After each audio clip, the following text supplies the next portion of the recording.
자기 무덤을 판 젤렌스키와 시사점. 볼로디미르 젤렌스키 우크라이나 대통령이 최근 미국, 우크라이나 정상회담에서 발생한 일에 대해 유감을 표명했습니다. 이는 2월 28일 정상회담이 고성이 오간 채 파행된 후 미국이 3월 4일 우크라이나에 대한 군사 지원을 중단한 데에 대한 반응이었습니다. 이번 정상회담은 우크라이나 전쟁을 끝내는 종전 협상 과정을 협의하는 동시에 조 바이든 행정부 당시 우크라이나에 무기 등을 지원한 대가로 미국의 우크라이나 히토류 채굴권을 인정해주는 광물 협정 등을 체결하기 위한 자리였습니다. 하지만 서로의 이견만 확인하고 서로 정상답지 않은 무례한 모습들을 보인 채 끝났습니다. CNN은 현장 분위기에 대해 두 정상의 만남이 고함치는 싸움이 돼버렸다라고 전했습니다.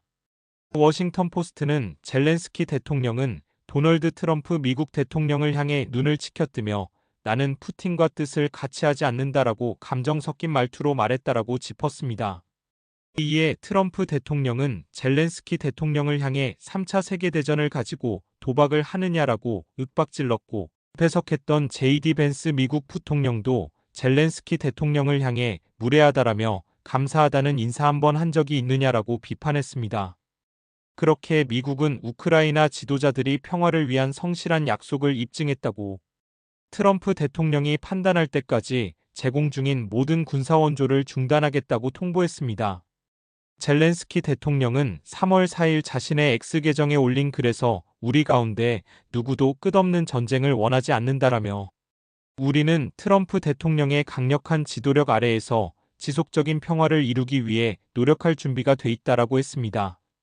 또 우리는 전쟁을 끝내기 위해 신속히 일할 준비가 돼 있다라며 1단계로는 포로 석방과 공중에서의 휴전, 즉 미사일, 장거리 드론, 에너지와 민간 기반 시설에 대한 공격 금지와 해상에서의 즉각적인 휴전을 즉시 시행할 수 있다라고 주장했습니다. 그러면서 우리는 미국이 우크라이나의 주권과 독립을 유지하기 위해 지원한 것들을 정말 소중하게 생각한다라며 그리고 트럼프 대통령이 우크라이나에 제블린을 제공해 상황이 바뀌었음을 기억한다.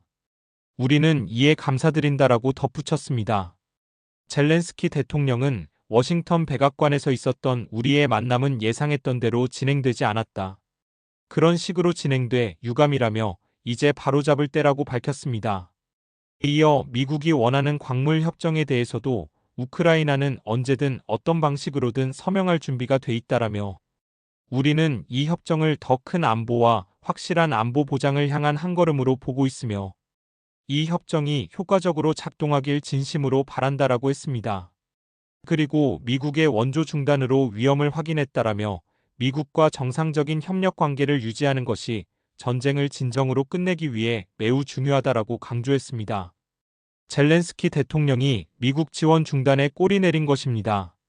그러나 이러한 입장 표명이 미국의 마음을 돌려세울지는 알 수 없습니다. 미국이 원하는 사과를 명확히 하지 않았기 때문입니다. 물론 미국이나 우크라이나나 피차일반입니다. 이 상황까지 오게 된 것은 미국이 주도하는 나토의 확장에서 비롯한 것이지만 우크라이나에도 엄연히 책임이 있습니다.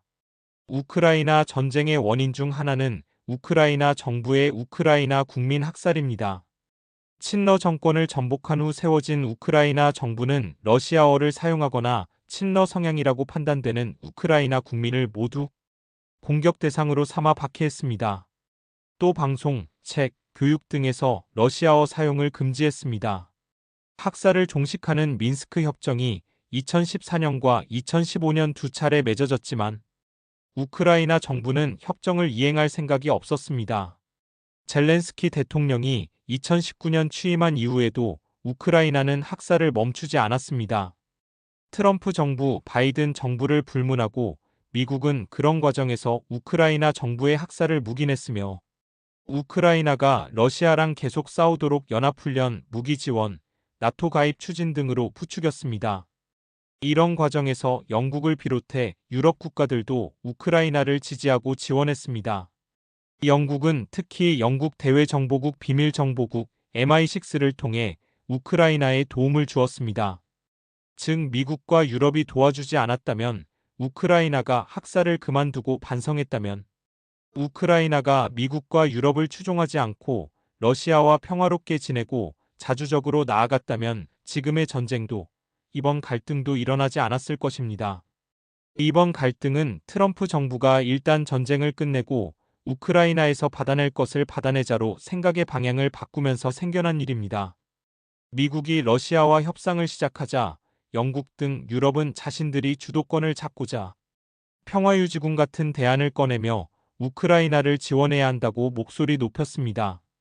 따라서 젤렌스키 대통령이 팔짱 끼며 깡패국 미국에 불평을 쏟아내고 회담장을 박차고 나간 것도 유럽의 지지와 지원이 없었다면 불가능한 일이었습니다.